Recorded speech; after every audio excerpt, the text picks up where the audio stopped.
Hello, everyone. I'm Jim Garrison. I want to welcome you to this session of Humanity Rising as we convene our second of 5 sessions on the conflict in Ukraine. As we all know, this conflict has put the world in its most dangerous condition since at least 1962 in the Cuban Missile Crisis. It seems to be escalating day by day, both at the conventional force level, with now incontrovertible evidence that U.S. and NATO military forces are in Ukraine fighting alongside the Ukrainians against the Russians with tactical nuclear weapons now on both sides of the borders in Belarus and Romania and other places in Eastern Europe.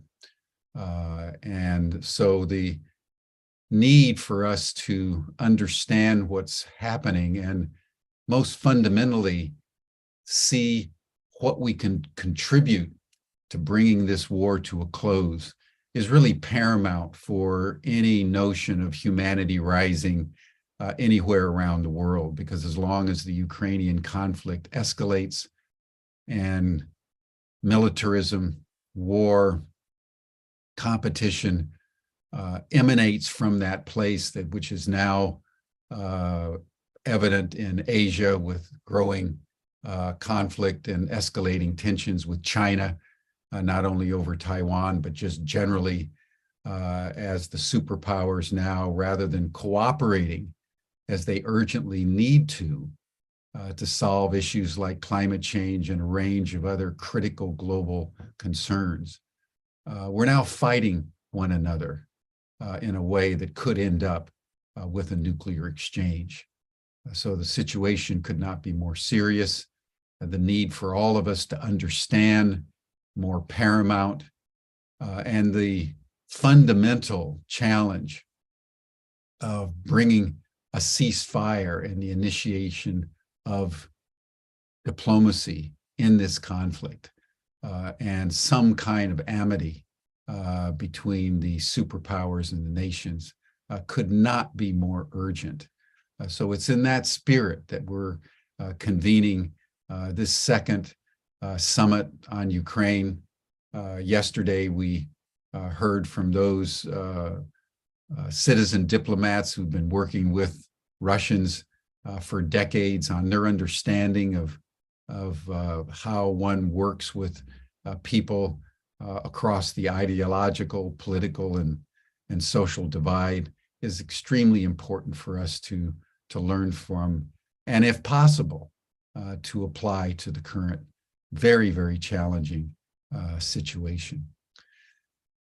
We'll begin our program in a moment, but first let us just pause, as we always do on Humanity Rising, given the escalating chaos and turbulence all around us, just to take a moment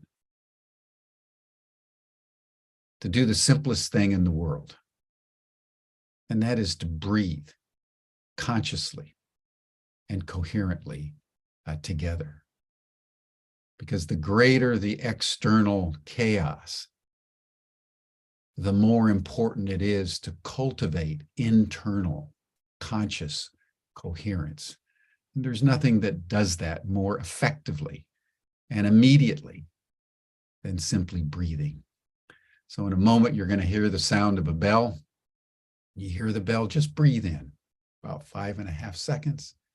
And then you'll hear another bell and just breathe out. We're going to take 10 breaths together, and then we'll begin our program. So thank you, everyone. Welcome to Humanity Rising. And now let us breathe as one.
Thank you, everyone.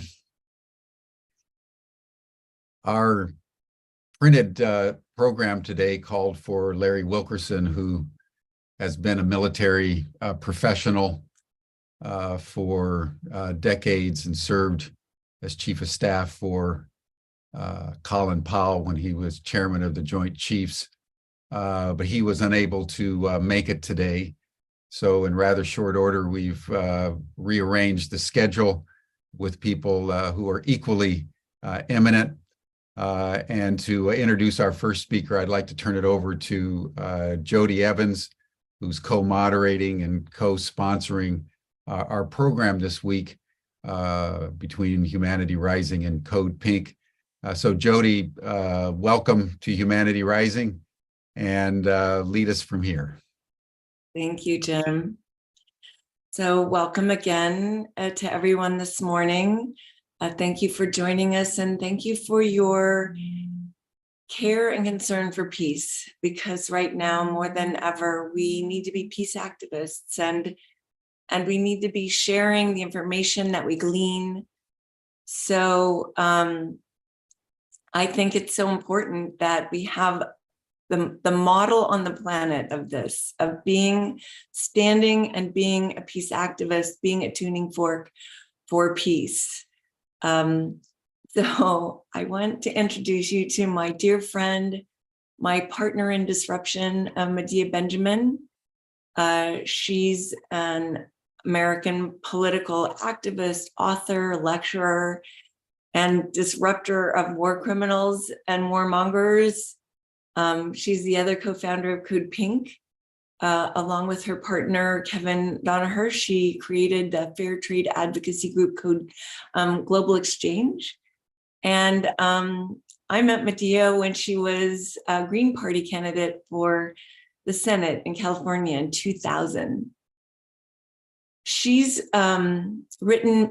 been arrested over 100 times trying to get the word out. She's written books about drones, about Iran, about Saudi Arabia, and now she's on a 100-city book tour across the United States with her new book on Ukraine that she got out in record time and got to the presses in record time.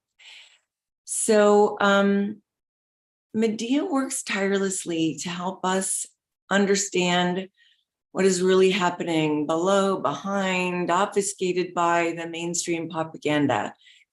And she's out there on this book tour. And I'd like to start with that, about, because we're living in a time, as Jim just said, where you can't get what's really happening in the news. You're actually being, I say, your heart and mind are being weaponized, literally, for war. And so Medea's, going around the country talking about her book. And Medea, maybe start with what are you sharing? What are people interested in? What are you finding before we move into talking about the Nordstream Pipeline? Thank you for joining us today. Deepest love. With you, Jody. I am still on this book tour, and some interesting things about it. One is that, as you well know, Jody, from all these years, peace is very controversial. Calling for peace is controversial. Calling for peace talks is controversial. Calling for a ceasefire is controversial. It's quite wild being on the road, and in some places being dogged by people who call me a Putin apologist, who go from talk to talk, handing out leaflets about how wrong I am, how I'm a voice for the Russians. And, everywhere I go, I make it so clear, as the book does, that I condemn this invasion. This invasion is legal. This invasion is immoral. This invasion has to end. But no matter how many times I say that, or in how many ways, there are still people who say that just calling for an end to the fighting is somehow wrong and should be condemned. So it's not easy. It is the propaganda has turned people around in such a way that even at a peace church, I've had my talks canceled. At a university bookstore, I've had my talks canceled. The last one I did at upstate New York, they had to hire security guards because they were worried. I wasn't worried, and I welcome protests. You know, Jody, you and I have protested for decades, and I always welcome to people to come and give their viewpoints. But it is remarkable how people just don't want this point of view to get out. Now, when I do get to the public, I get a lot of, oh, now I understand. I didn't know that. I didn't know what the history of the U.S. was in Ukraine. I didn't know how the U.S. has blocked peace talks. I didn't know how the West didn't even try to implement those Minsk agreements in 2015, blocked the peace talks that happened right after the war began, and are blocking the peace talks proposed by China right now. So when I get a chance to talk to people, I get a lot of those, oh, thank you so much. I didn't really understand what was going on. And that's why it is so important, even in small venues, to be going around and around and around and just initiating these conversations. Oh, wow. You've been tireless. You've been just going sometimes 2 a day. So deepest. I've had 4 a day, Jody. In Albany, it was 4 a day. Oh, no. Well, so there's, a lot of controversy about the Nordstream Pipeline explosion, and you did an article about this. How the U.S. blew up the Nordstream Pipeline, and that we're watching that argument be closed down, not talked about again. And we're at Code Pink trying to get Congress to do to research it. And maybe you could talk a little bit about what you know about that and where it is right now. Of course, it's Cy Hirsch's article that really gave a lot of detail about what happened to that pipeline. Before his article came out, I like to quote this cartoon that said, who hates the Russian pipelines? The USA. Who tried to stop them from being built? The USA. Who said they would destroy them? The USA. Who benefits from their destruction? The USA. Who blew them up? We have no idea. So, Cy Hirsch's piece was fantastic, but it's been pilloried for not having identifiable people. Instead, it's anonymous. And so we really do need more corroboration with people coming out. We need whistleblowers. We need more details. But in the meantime, it's amazing to see the mainstream press, how much they try to shoot the messenger, Cy Hirsch, and then the message itself, like the New York Times that on March 5th came out with an article on it that said that intelligence suggests that it was a Ukrainian group that sabotaged the pipeline. And this was to take away from Cy Hirsch's saying this was planned by Biden even before the U.S. invasion.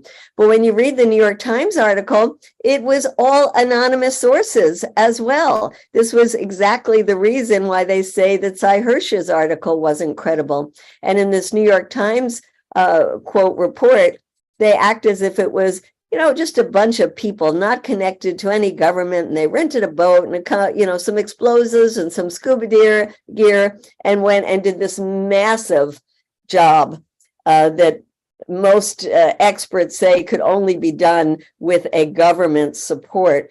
So anyway, we are still waiting to hear the results of investigations by the Scandinavian countries, by our own government.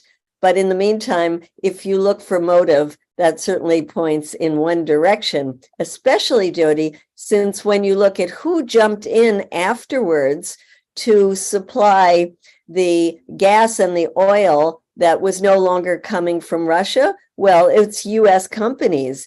And the US companies last year had their record profits, and they are having record profits now. And this has also led to the US government going back on its promises and giving now leases in places like Alaska for increased oil production, increased fracking.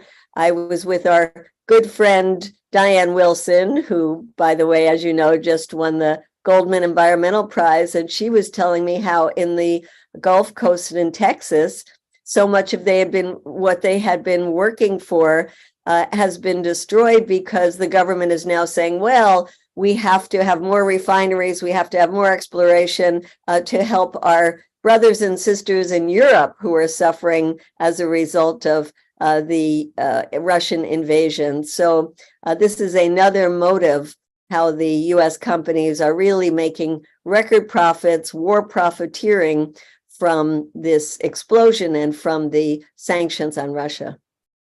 Well, and you talk about how, it's an anonymous source. And this week you wrote a piece about information and, where people could this poor guy could go to jail for a very long time. So, the way people respond to truth isn't exactly with kindness. Can you talk about what you read about this week and, what happens when you share information? Well, these Pentagon papers that were released by supposedly a 21-year-old national airman, we still don't know if he is alone in this, and the motivations that have been put out in the press are that he just wanted to impress a couple of his buddies, but the poor guy will suffer greatly for this. The important thing, though, is what is in those papers that were revealed. And I think one of the most important things is a message that runs counter to the narrative that we hear from the mainstream media and the White House. The official narrative is that Ukraine is winning this war, and that if we only send in more weapons, there will be a complete victory. And what these papers reveal is that the Pentagon knows full well that that's not true. That yes, there are tremendous deficiencies on the Russian side. One only needs to look at the long battle for this city of Bakhmut that's been raging for months without the Russians being able to take 100% control, but with so many soldiers on both sides losing their lives for this. And then on the Ukrainian side, what the Pentagon information reveals is that there are tremendous deficiencies, both in ammunition and weapons and in trained soldiers, and that the long-awaited spring offensive will probably not bring any significant gains on the ground. And so the conclusion of one of the most important documents is that this is a grinding campaign of attrition, likely headed towards a stalemate. And indeed, this is something that many experts inside both the Pentagon and our friends in Europe, former military people, have been saying for quite a long time. And we see it in the fact that this war is going on for over a year now, and Russia still maintains about 20% of the territory. So if it's indeed a stalemate, why isn't this information given to the American public? And why aren't our policies based on that? Which would be, of course, we need to push as soon as we can for negotiations because so many people are getting killed in a war that is not winnable on the battlefield. And so, Mattia, I mean, we've been saying that for over a year. And you're out on the book tour and you see what it's like. How do we help people listening understand how to engage to shift that? Because it's heartbreaking that this can be happening. We know how many people are dying. We talk to the people in Ukraine, the women that they call it the Anne Frank moment, where they're hiding their sons and their husbands and their fathers and their brothers, and because it's really to be sent off to just to be mowed down. I mean, worse than mowed down. But you know what? You're out there, I know, tirelessly. How do we help raise up the peace matters, the diplomacy matters, that there must be talks? You were with us, you know, at Code Pink when we got those 30 members of Congress to call for diplomacy, and now they're chicken shit to call for diplomacy again. What can we say to everyone listening about engaging? I think people have to realize that this is a political, a partisan issue in the United States, that if we had a Republican in the White House, we would have our friends, the liberal Democrats in the in the Congress would be out there with us demanding negotiations. But since it's Biden in the White House and he has taken this line of stick with Ukraine to victory, that is what the Democrats in Congress are supposed to go with. And we see most of them silenced at this point. And what does that leave? That leaves the hawkish Republicans, most of whom have always called for more weapons, for the Pentagon, for more war, for higher budgets. But a small minority of them, mostly on the extreme right, have been the ones who have had the most rational position on this. And just a couple of days ago, there was a letter from a sector that is not, that is a little more of the mainstream of the Republican Party, led by Mike Lee, the senator from Utah. You might remember, Jody, that he worked with Bernie Sanders in bringing a left-right coalition to try to stop the U.S. support for the war in Yemen. And he came out with a letter saying that it only made sense to support Ukraine if it was part of a strategy for negotiations. So how do we get Democrats to start saying that is the question. And I feel that that has to be from the ground up, that they hear from their constituents. So either directly us really calling and asking for meetings, demanding meetings with our representatives, but also getting other voices out there, getting voices from the faith-based movement, getting voices from the environmental leaders talking about what a catastrophe this is for the environment, getting voices from people who have worked on issues of weapons reduction and anti-nuclear issues to be out there with us. So as I go around, I ask people, you know, who's a member of an environmental group? And people are part of the Sierra Club or Greenpeace. And I say, write to them and ask them to sign on to this letter that Code Pink and the Coalition Peace in Ukraine have put out with all of the environmental effects of this war. So I think that those are some of the ways that people can get directly involved in either contacting their Congress people or contacting organizations that they are part of and asking them to join in this effort. Yes, and we also have, you know, a campaign. You mentioned the environmental groups, of, you know, really getting these environmental groups to understand the cost to the planet of this war. And we just finished doing that with Earth Day. So another thing that you've written about and that you know about, I am actually going to post here also that you can join Code Pink every other Tuesday and be engaged together. And not only are we building a community that engages together every other Tuesday, but we've been in the streets a lot. And local groups have been organizing, have been in the streets, have been visiting their members of Congress. So if you want to join us, first of all, I posted there's more to learn about Ukraine and more ways to engage, actions you can take now. And also Code Pink Congress, you learn, and then you engage and you act. And we're trying to build that muscle so that you wake up every morning after you brush your teeth and you call your member of Congress. They need to hear from us, and they're not hearing from their constituents about peace. So that is super important to start with. But Medea, one of the things you've written about a lot, and I know you talk about a lot, is the spin and propaganda. about, what that's like. And it's hard for people to understand that they're literally being manipulated for war. And we've seen that since the founding of Code Pink. We saw that even when we were talking to Senator Wellstone about voting for peace, that his briefings had been full of lies and were lied to. If you could talk about that a little bit. Yeah, I think that we're seeing now, for example, the amazing spin machine that is out there that can turn everything upside down so that war is peace and peace is war. If you are for peace in Ukraine, then you're for sending more weapons. It makes no sense.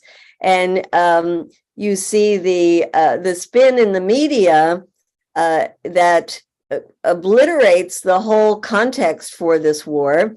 If it ever talks about NATO, it's NATO as a protector, not NATO as an aggressor. It never puts the context of the U.S. involvement in the internal affairs of Ukraine. We hear so much. We heard for 10 years about Russiagate, how Russia affected the elections and led to the win of Donald Trump, which turned out to be a big lie. But the reality of the U.S. getting so deeply involved in the internal affairs of Ukraine that we know that the U.S. spent billions of dollars creating pro-Western, anti-Russian civil society in Ukraine, that orchestrated a coup in 2014 that was started out as a peaceful popular uprising, but turned into a violent coup. And you never hear in the mainstream press how the U.S. has been sabotaging the prospects for peace. And so it is so hard to break through that. And we have to recognize that in the rest of the world, there's a totally different narrative that people are hearing. Just take, Jody, the issue of the Chinese peace proposal, because here in this country, we heard very little about it at all, and yet both Putin and Zelensky have responded positively to it. And the U.S. response to it was that it was unacceptable, even went so far as to say it would be illegal for a ceasefire because that would solidify Russia's gains, which just makes absolutely no sense at all. But we don't see pushback on what a ridiculous response the U.S. has had. Yet, well, we love some pushback, Medea. We saw you behind Blinken in Congress asking him, if you don't like this, where's yours, right? Absolutely. And that's a question we should all be asking, and the media should be asking. First of all, what don't you like about the Chinese peace plan? Because it's 12 points. So go point by point. Do you like 1, 3, 4, 6, 7, but you don't like 2, 4, 6, 8, 10? Let us know specifically. And the other thing is, if the whole peace plan is no good, which is crazy because a lot of it's about supporting territorial integrity, then where is your peace plan? And that is the question that we should be asking every member of Congress. We should be telling the media to be asking them. And of course, we should be asking the White House on the comment line, on the email that they have, where is your peace plan? Because we don't see the grilling that the media should be giving to the U.S. when it just summarily dismissed the Chinese both as possible mediators, and here we see it on the heels of this incredible mediation they did between Saudi Arabia and Iran, but the U.S. dismissing the entirety of their proposal. Well, and also just to note that, we've been working at Code Pink for the last 8 years. Like sometimes that was all we worked on for a year on the peace with Yemen, between Saudi Arabia and Yemen. You wrote a book about it. You were on a book tour around that. We had members of Congress that, carried it as their main thing. And actually, I think 3 or 4 times it passed the Congress without a president signing it. We just recently, like last year, got it through Congress again, and it was going to go through the Senate, and Biden stopped it because he didn't want to sign it. So, I mean, that's a fact. And then China goes in because it negotiates peace. So yeah, negotiates peace between Saudi Arabia and Iran, 2 very repressive governments. When people say we can't talk to Putin because he's such an authoritarian and so awful, well, you talk to people who are not your friends, that you sit down at the table because they're your adversaries. And when you look at Saudi Arabia, I mean, we have terrible disdain for that government and the repressiveness of the Iranian government as well. But we're delighted when they come to a peace proposal because that helps people in their countries and the region. And the fact that now it looks like there will be an end to the war in Yemen because of this peace proposal, because the Iranians who are backing the Houthis are probably ready to step back, and the Saudis are ready to step back. So that brings peace to a part of the world that we heard very little about, but where there has been a horrific war going on for 8 years. So wouldn't it be nice if our government focused on bringing warring parties together instead of picking one side and supporting it? And of course, we know that the weapons industry is the one that gains from all these wars, that their whole business model is based on more and more wars. And we have a Congress and a whole war economy that you write about, Jody, that unfortunately thrives on this kind of chaos and suffering. And separation and division, yes. So before we let you go, thank you so much for joining us this morning. We yesterday talked about citizen diplomacy, and I've been around the world with you, as a citizen diplomat. I mean, global exchange, what was global exchange but citizen diplomacy, and really educating people inside the empire that sometimes can be, not see the world as to who we are and who the people of the world are and how we love each other. And can you talk about your citizen diplomacy? Because it's longer than Code Pink. And I know that, before we started Code Pink, but the thing that I knew about you is that you had people falling in love with Cuba, a country the United States hated and has oppressed and has been horrific to. So, talk about your citizen diplomacy, and then maybe we can end on what you're doing this weekend about, the United States and what a bad neighbor they've been to Latin America. Yes, well, Jody, you and I have been all around the world, including in Iraq just before the U.S. invaded, trying to support the weapons inspectors with our message of diplomacy, not war. We've been to Yemen, where we met with the families who lost loved ones through drone strikes, including a 16-year-old American citizen who was killed in a drone strike in Yemen, and no accountability for that. We've been to Afghanistan, where I was there not all that long ago after the Taliban came back into power, and saw how the U.S. not only left in a horrifically chaotic way, but also took $7 billion of Afghan people's money, not the Taliban money, the people's money. So we've been around the world many times trying to understand the effects of our policies so that we could come back and not only educate people, but do something about it.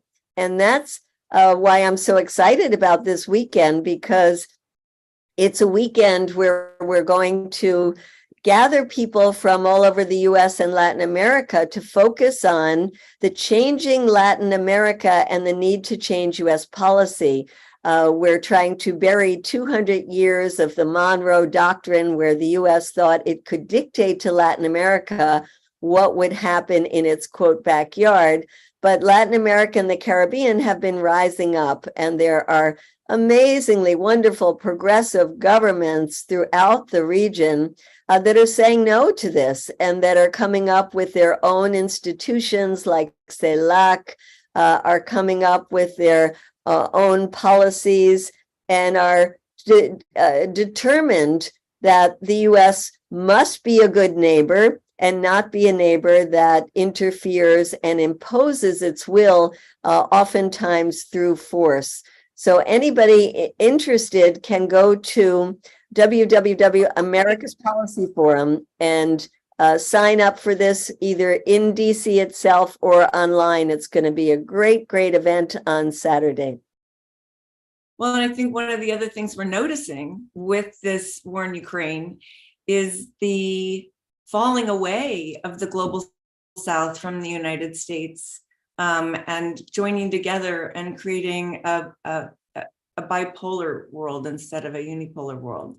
Yes, and I'd love to end by quoting one of the great leaders of the global South, who is the president of Brazil, known as Lula, because when Biden pushed him to give weapons to Ukraine, he said, no, that's not what is needed. We do not want to join this war. We want to end this war. So I think it's important that we echo that call coming from the global South, that we should not be fueling this war. We should be ending this war.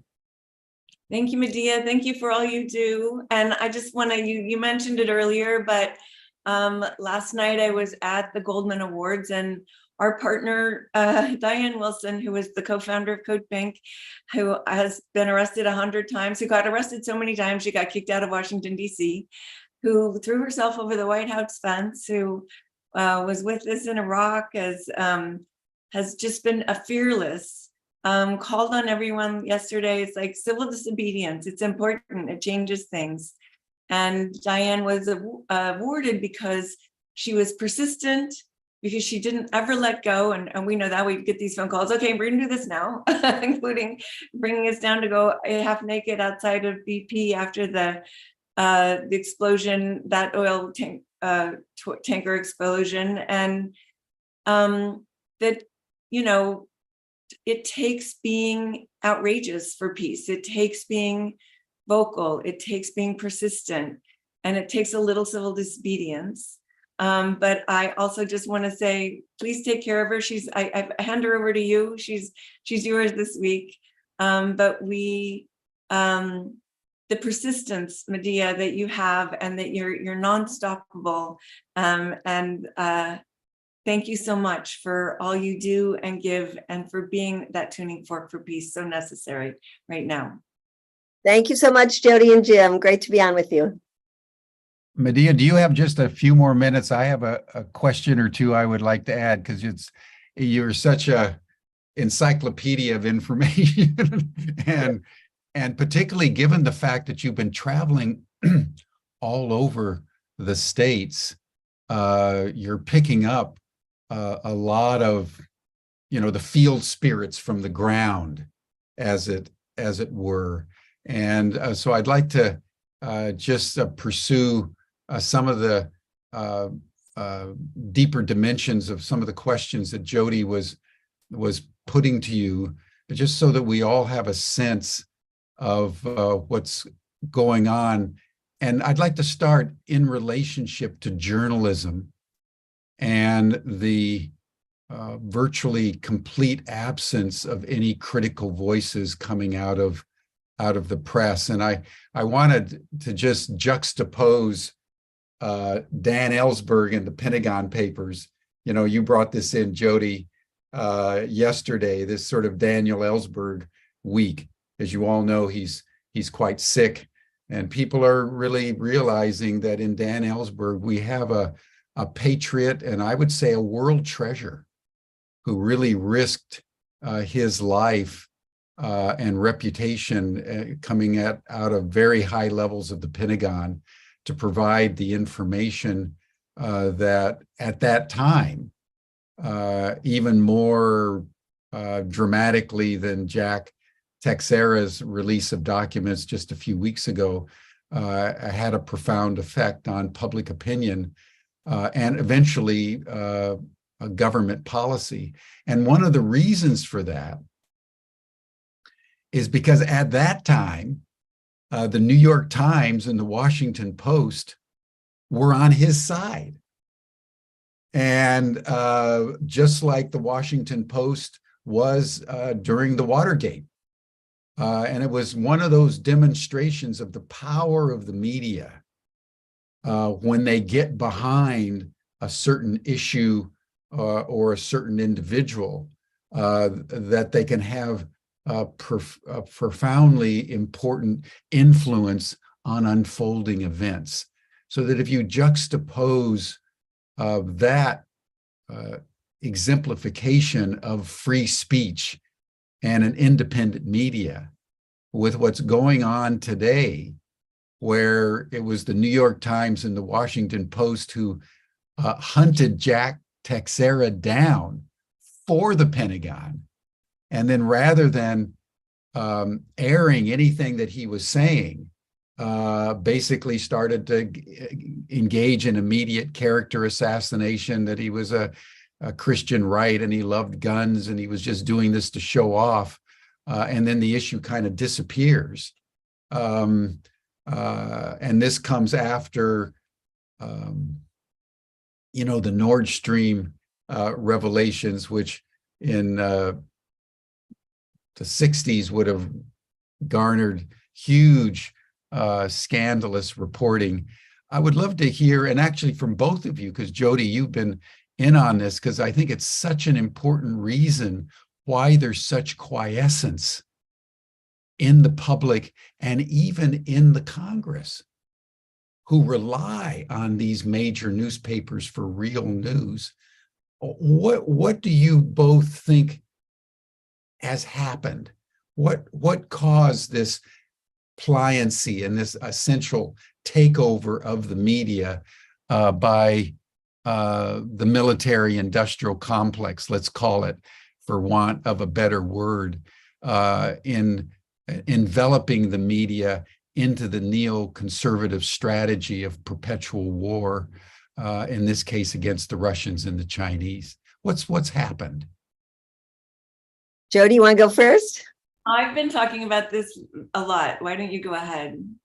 Well, I don't really know. I mean, we have obviously the media is controlled by fewer and fewer companies, that they are part of the corporate control of so many aspects of our lives in this country, and that there are so fewer journalists who are reporting on foreign policy issues. When I travel around the country, I see that there's just almost no local papers anymore. It's so sad.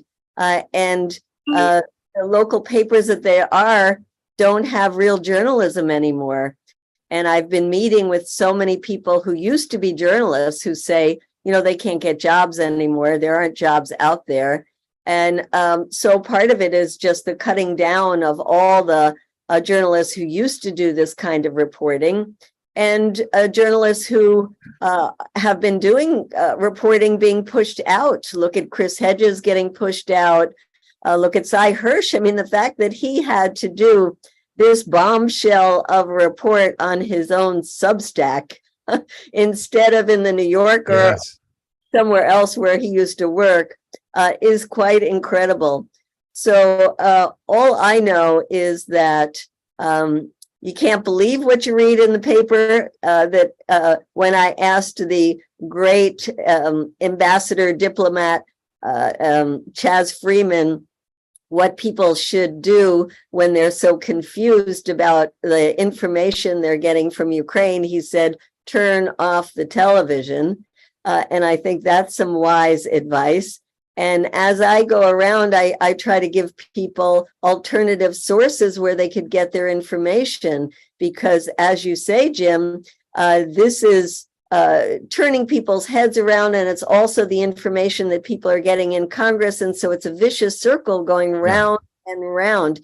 And, one thing that we didn't, that would be good to bring into this is also this idea that the media reinforces, and it comes from the White House, that the whole world is with us on this, and that there is the West is solidified more than ever. The West represents democracy, and the rest of the world looks up to the West. And so this is a war for the survival of democracy around the world. And the fact that we don't get the voices from outside of the West, so that we're not even recognizing the bubble that we are in, is quite remarkable, and so hard to push through that because of the way that both the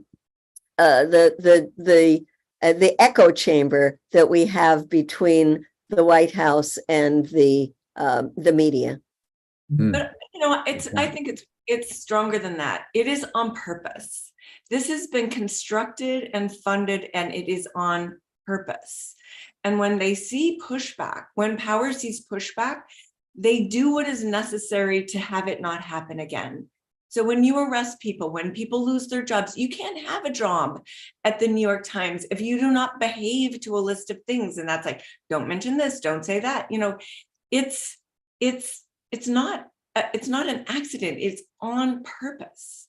Well, I remember, Jody, when a friend of ours, who I won't mention, got a show on MSNBC, and the producer for the show, the booker, was a good friend of ours. I thought, oh, wow, we're going to get on there all the time. And immediately was told that we are blacklisted. And that was MSNBC. And we used to be on CNN as well. And sure, you've got to toe the line. Maybe you'll sneak on once, but you won't get back again. And that certainly has been the case around this Ukraine issue, as they're so careful to get the guests that they know that they want, because they know what they will say, and push the others out, and then pretend that there's not censorship in this country. And it's also not new. I mean, they've been manufacturing war for, a century, or, more than a century. So it's also, I think, what people don't understand that live in the United States is that we live in a war economy culture, that we have been acculturized to accept violence that the rest of the world thinks is obscene and insane. And so we don't even understand, kind of like the frog in the water that's, boiling. Our brains and our hearts have been boiled out to really feel the devastations that this behavior is. And I think, that's kind of what Lula's modeling. It's like, no, that's not okay. And like Medea said, it's like the rest of the world is falling away. They're like, oh, that's way over the line. And, immediately when the United States decided to sanction Russia for doing something the United States did every day, and said, well, we're next. If the United States can do that to Russia, we're next. So we better do something else, because otherwise we're fried. And so, the vote in the UN around Ukraine, when during Iraq, we watched the coalition of the willing, which we knew were not willing, or we're very unwilling, and had to be, hands tied behind their back, had to be blackmailed, had to be won by, money promises. This time that didn't happen. And you had more than half the population, governments that represented more than half the population said, no, we are not with the United States on the war on this war in Ukraine. People that know more, people that read history more, people that, know what Medea is going around and telling people. And also, I mean, like Medea said in the beginning, it's once they hear, it makes sense. They feel like a ground. But when you're so ungrounded, we've got too much money in politics. We've got a country that has been pivoted, and their brains and their pocketbooks had been put into politics. A politics that is owned by the rich, and we call it democracy. When we live inside of so many lies, this one is harder to get, it's like harder to get to. Oh, well, it's been drawn as a picture of, the right fighting the wrong. And, it's a really bad cartoon. I mean, it's been cartoonized for the brain, instead of the complexity that war is, instead of the complexity that foreign affairs is, that we know that when we talk to members of Congress, they don't people get elected to Congress, they don't understand foreign relations, they barely know history.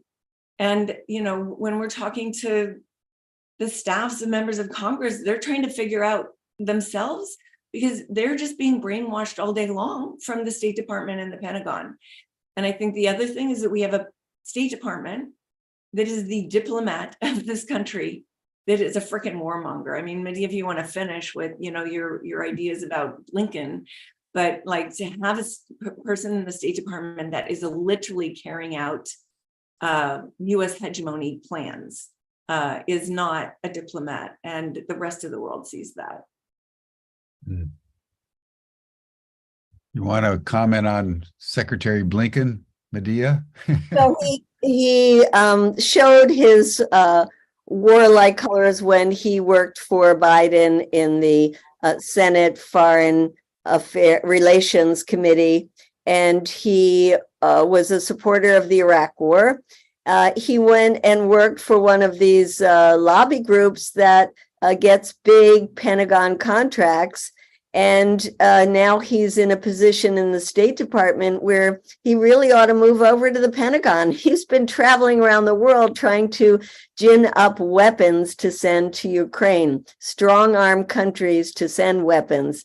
And I haven't had heard a word out of his mouth that would make it seem like he's a diplomat. And that's why when I was getting carried off during the hearing in Congress, I was saying, do your job. You're supposed to be a diplomat. You know, he should be speaking to his counterpart, Sergei Lavrov, on a regular basis. And in 14 months of war, he's spoken to him once on the sidelines of a G20 meeting for less than 10 minutes. And that makes a mockery of the whole idea of diplomacy, which is hard work. And yet he has no interest in speaking to the Russians, in trying to find some kind of off-ramp for everybody in all of this. You know, Biden said at one point that Putin needs an off-ramp. The US needs an off-ramp, and certainly Ukraine needs an off-ramp.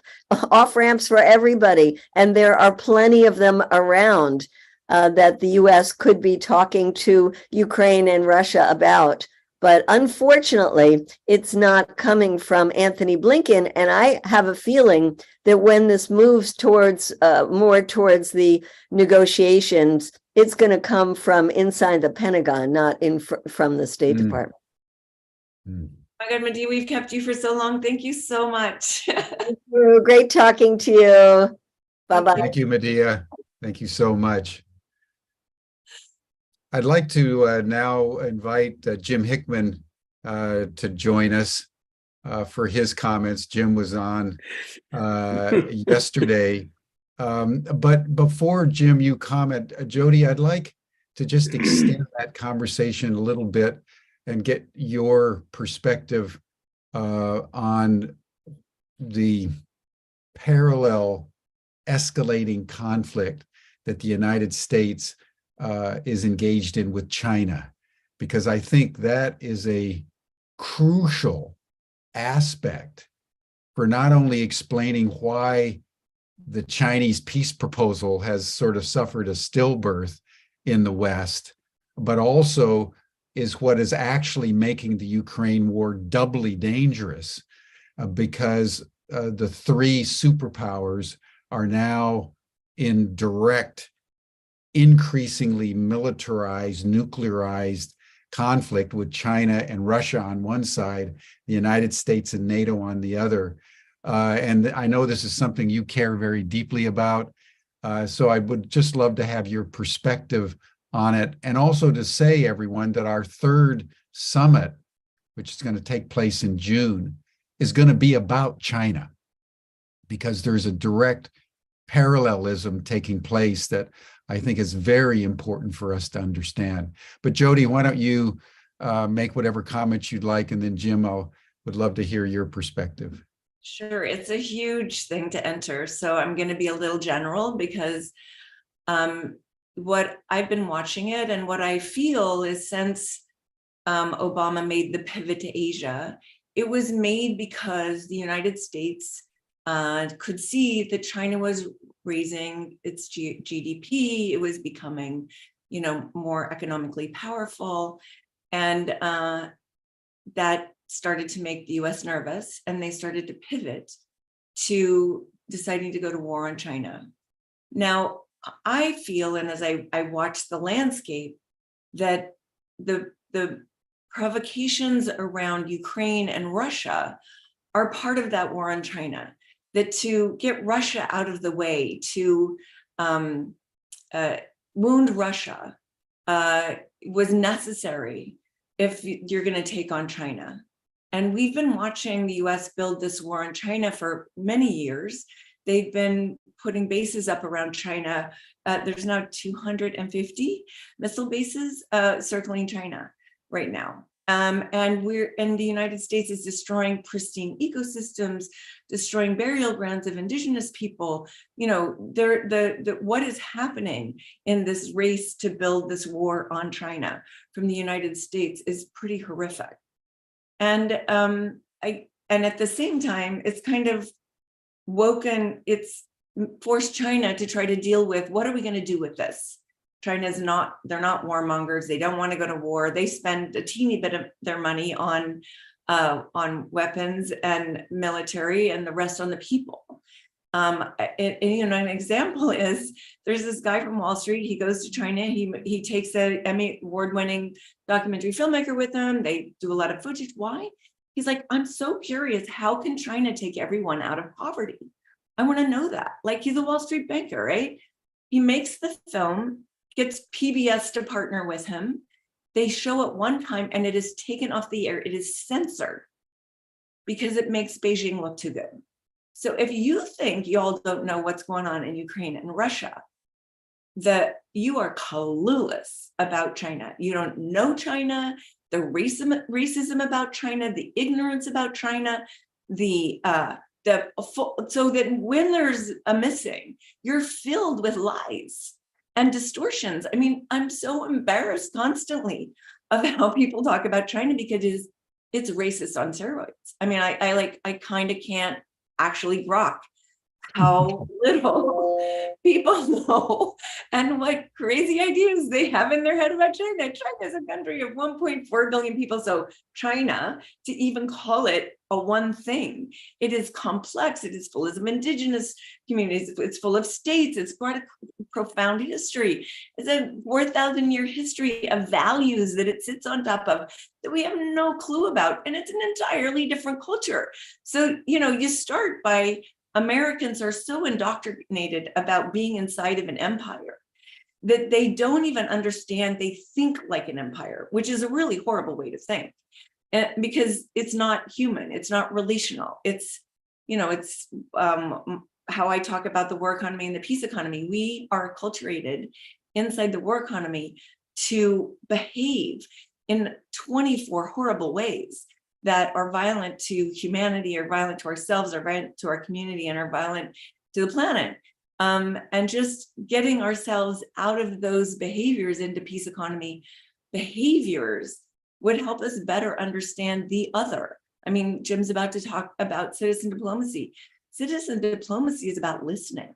It's about, not entering with hubris, but entering with an open heart and an open mind, and understanding that this is another human, but other. It is like, how do I come to understanding, come to know?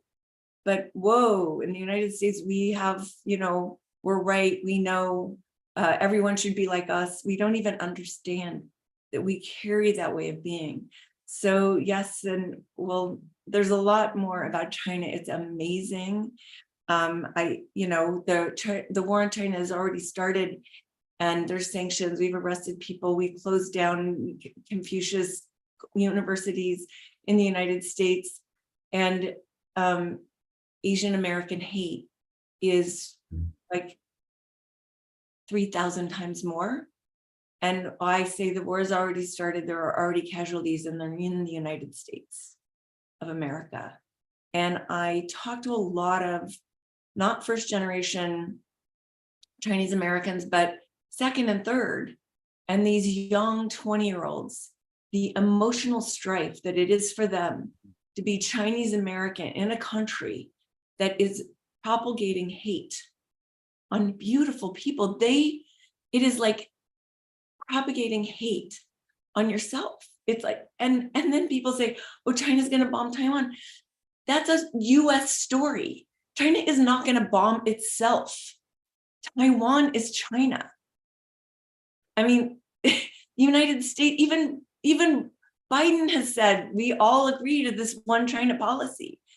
It's a story promulgated by the United States. And just this week, Taiwanese have like back channeled to the White House and said, you have got to stop. You are destroying us. And, you know, the last president got beat by another person because they want peace. They don't want a war with the United States. They don't want more weapons. They don't want Nancy Pelosi to come. That woman who let Nancy Pelosi come, she lost. She lost because the people of Taiwan want peace. They don't want to be Ukraine, and they're well aware of it.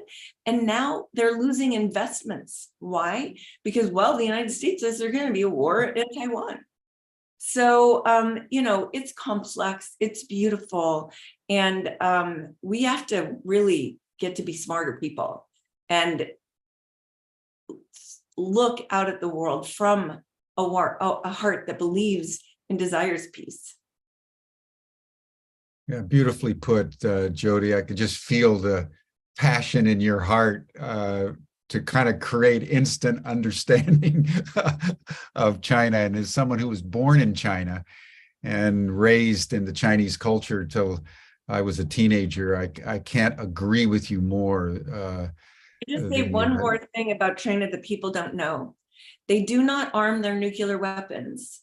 Russia and the United States, their nuclear weapons are armed. The Chinese weapons are not armed, and they have committed to no first strike.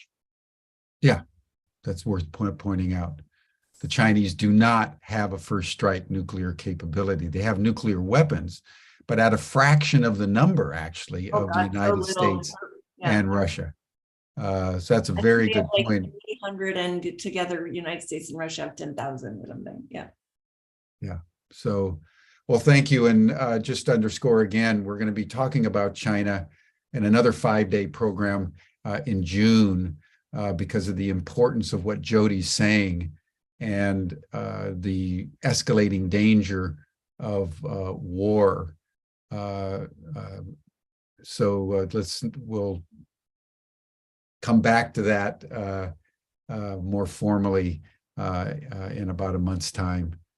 So Jim Hickman, citizen diplomat with the Russians, how do you view what Medea's been saying or what Jody just said from the point of view of citizen diplomacy and your own personal experience in international affairs? You know, what comments would you add to this discussion? Wait, you're on mute. You need to take yourself off mute. First, I would just applaud Medea and Jody for all of the incredible work you all are doing. I've followed Code Pink for quite some time and have always been impressed and learned a lot from that experience. So it's really been nice to hear you these last 2 sessions, Jody. And I think a part of what the two of you represent is a crucial element of what we used to be calling citizen diplomacy. Remember that when we were doing that, Jim, it was a very different world, and very different actions, in a sense, were called for by all of us. And what Jody and Medea are doing, as was said, outrageous and persistent for peace, is so crucially important right now. And I understand that there's tremendous resistance, as Medea said, and where she talks about this. And I wanted to just make a point about propaganda.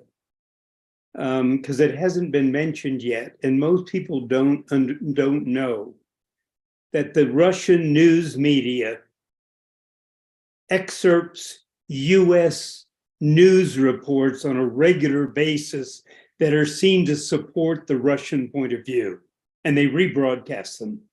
It's all being documented by an organization in San Francisco called the Internet Archives, where they every day monitor Russian news and pull out the sections that are excerpted from US news reports that are clearly biased toward the Russian position. And this has become an important part of how the Russian leaders, let's say, and the Russian use of media has convinced a huge portion of the Russian population that stayed. You know, most of the people who were opposed to what was happening in Ukraine left Russia, but the ones who stayed have now become somewhat supportive of the Russian government. And part of the reason is because of their very sophisticated use of US media reports, primarily Fox News, that speak a language that can be interpreted as very supportive of what Russia's doing in the Ukraine. So a part of the difference in the world today is electronic media and communication. I mean, we didn't have this sort of thing 40 years ago when so many of us got involved in trying to resolve the Cold War because of nuclear weapons. So that's the first thing. So I really applaud the two of you. And one of the comments you made, which I really like, is the idea of getting young people involved in environmental causes to understand the cost of war for the environment and move them into the peace movement rather than just environment, because the two things really go together in a significant way. So that's an important next step, and especially because it involves a lot of young people. The environmental issue, climate crisis, et cetera, has galvanized young people in a way that there's no other issue today that is doing that. And to move them into the peace initiative would be is a very important aspect of how we can change the culture in a way. And the other thing I just wanted to comment on is that I've lived in South America for 16 years. And I can just say that Lula's attitude is consistent with most of South America. The United States is not seen down here as the model of democracy for the world. Mm-hmm. It is primarily seen as a country that is on its downfall, that has reached its peak, has gone beyond it, and largely driven by money, is moving into a completely different aspect of its history. And because of that, there's a lot of resistance down here to US offers of support, because people here know, as you all have described, it's largely driven by an interest of the moneyed power people to get a new hold on areas of the world where they can extract natural resources in a way that has no consideration for what it does for the planet. So I just wanted to reinforce your comment that South America especially it's not on the Russian side either. In fact, China is much more popular down here than either Russia in the US. And I really encourage everyone to follow up on what Jim was saying, and as much as possible, listen to the June Humanity Rising on China. I think it offers all of us an opportunity to learn much, much more than learning from the only sources we have, which is the media that we can say is now a propaganda tool of whoever is running it. And so that's important. And I would also just say that I see in the chat the comment that maybe we should bring the draft back again. Now, I was a draft resistor. Now, this is 1968, 69. I mean, 45 years ago. And the millions of young people like me who resisted the draft changed the US policy in Vietnam. So it was very effective. However, it has a huge expense that it goes beyond just motivating young people to resist war. And so it isn't really the answer, but something like that brought into the US culture that would galvanize young people to resist war would be a very important step forward. And I don't know what that is in the modern day, but I think it's an idea that's worth pursuing, thinking about. Code Pink has some really good, thoughtful people in it and around it. And so it's just an idea that we need to galvanize young people for peace in whatever way we can find, starting with the environmental groups, the climate crisis issue, but also some direct experience with war. My father, I'll end with one last story. My father was a career military officer. So I grew up with the military, and it was quite a challenge for him, being one of the people who helped use the military in Vietnam for his son to resist all of what his father was doing. On the other hand, at a certain point, I was probably 17, 18 years old. My father was had been nominated to be promoted to general from his full colonel status. And I remember when he came back from Saudi Arabia, listening to him talk to my mother, and he said, Dad, I think I have to refuse the promotion and retire. What I just did in Saudi Arabia, I became an arms dealer. I sold US weapons to places in the world that should not be armed.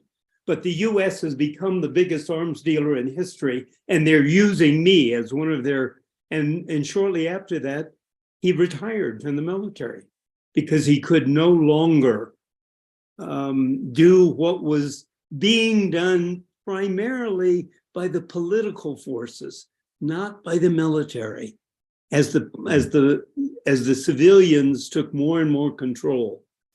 And so I just use this story as an example. If we could give young people a direct experience of what war and military and arms actually does for the world, this could help galvanize large groups of young people to help change the political strategy of the United States.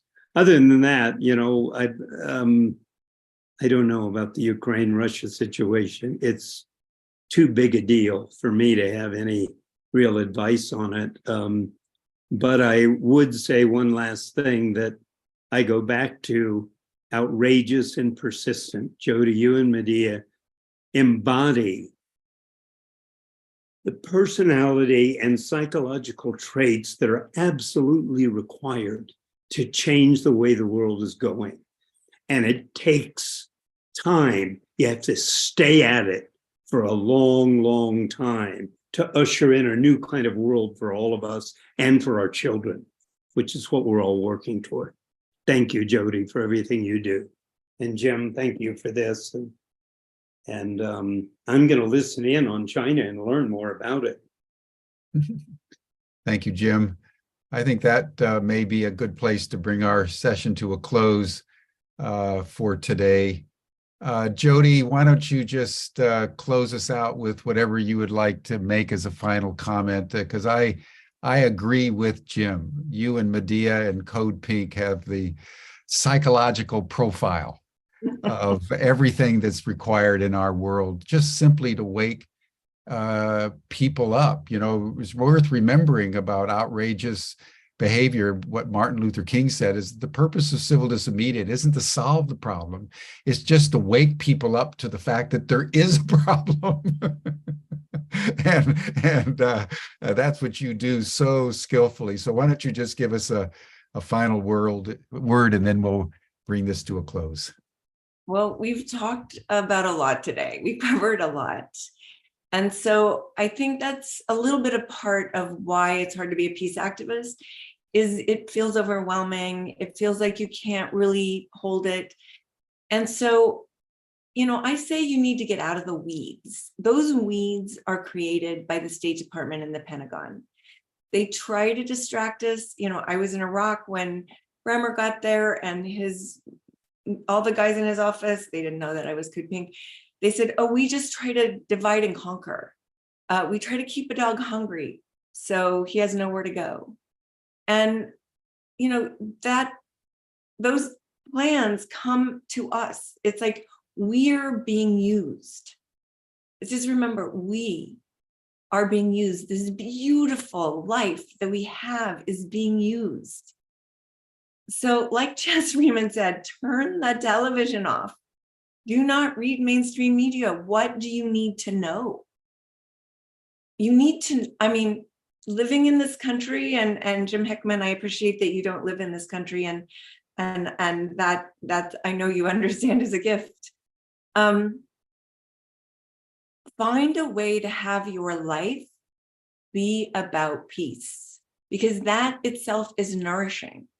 And then, you come together with others. I think the other thing that is overwhelming is that we, on purpose, have been made narcissistic, individualistic, alienated, overwhelmed. It's all a plan. And that makes it hard to act from. So, it's got to start with, where am I? Where am I rooted? What do I believe in? What are my values? Because when that's rooted, you'll be able to read through the news. You won't be used by the news. Those weeds you'll push the weeds away. And unfortunately, we've been overwhelmed. We've been alienated. All these things are how we're used, and literally used. It's a plan. It's not an accident. And it takes some grieving to come out of being used. And so why it's easier to stay in the weeds, because you feel protected, you feel like you're with everybody, getting out of the weeds and going off on your own and having other ways of thinking. It feels dangerous to those around you, because, oh my God, then they might have to do that. It feels a little bit alienating, because you feel kind of you're off on your own and nobody else, kind of thinks like you. And so in that process, out of mainstream media, out of mainstream warmongering thought, you actually need care. You actually need the care of others who know what it's like, have been through the process. And then you come together. And we have so many Code Pink groups that are in cities across the country. And it starts there. It starts with taking a meeting with your member of Congress. And then when they don't take it, disrupting the front. And then in Chicago, in Ann Arbor, in all these little cities, they have gotten their member of Congress to pay attention to them. And when he finally pays attention, or she finally pays attention, it's full of humor, and it's full of it's like that member of Congress is also alienated, also covered with weeds, also in it's so that persistence of both the commitment to self, and I mean that commitment to the individual, not individualism. That we don't even understand that in this culture, the individual pays the price of individualism, because we don't take the time to actually ground ourselves, root ourselves in space, in values, in what we're committed to. Because if we are, it's that commitment that makes a Medea and a Jody. I mean, we are deeply rooted in our values where life is about peace, and that's who we are. And it, whatever is called upon comes out of us. It's not like we reach out to be outrageous, or it's like, no, we have a commitment, and it pulls a lot of stuff out of it. It pulls a book out of Medea, it pulls, lectures out of me, it pulls, it pulls what you are here to offer out of you. And I know when we gather in local peace economy gatherings, and it's always like, we have an hour and a half. What is an issue? What is a need of your community that we want to deal with? By the time that hour and a half is over, we have managed complexities, come up with a way for everyone to engage, and something beautiful happens. Do we take the time to do that? It actually doesn't take a lot of time. And when people leave, things they say to me is like, I never felt happier. I didn't realize I lived in a field of generosity, and I had no idea I had those things in my mind. So just taking our minds off of a war economy, being occupied by militarism and war and violence, into caring and giving and sharing is a process that's beautiful. So if it's confusing, I say then walk away from it.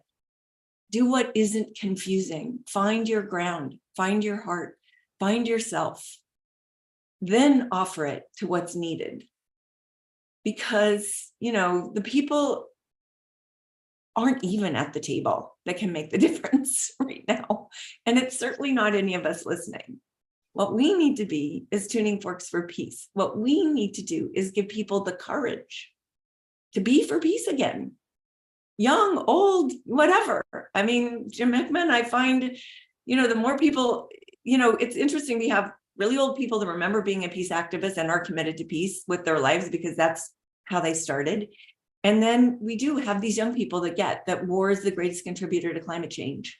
And if we don't end war, they don't have a future. And then there's this middle that got totally lost. So be peace. Find out what that is for you. That is the most important thing you can do. And then I've posted a lot of things in the chat about ways you can engage. Like I said, after you brush your teeth, call your member of Congress. Call them to be for diplomacy. It'll take you 5 minutes at the most. Start there, because the engagement matters, and then it builds. And when you hear stuff, it will speak to the place inside of you that will awaken something that needs to happen. That's where it starts. Thank you, Jody. Thank you, Jim. Thank you, everyone. That'll bring us to a close for today. You're welcome to the after session chat. You'll see the link in the chat box. And then we'll see you all tomorrow for a conversation with Chris Hedges, who, to my mind, is one of the best informed and ethically motivated and grounded journalists that ranks with Cy Hirsch, I would say, and a few others as really giants of journalism in our time, who will be speaking to us about not only the war, but imperialism and what he calls the United States of paralysis. Because within the backdrop that we're going to get from Chris Hedges, it's a lot easier to see the weeds if you have the right context. And no one's better at context than Chris Hedges. So thank you, Jody, and I'll be back again tomorrow for Chris Hedges. Thank you, everyone. Bye for now.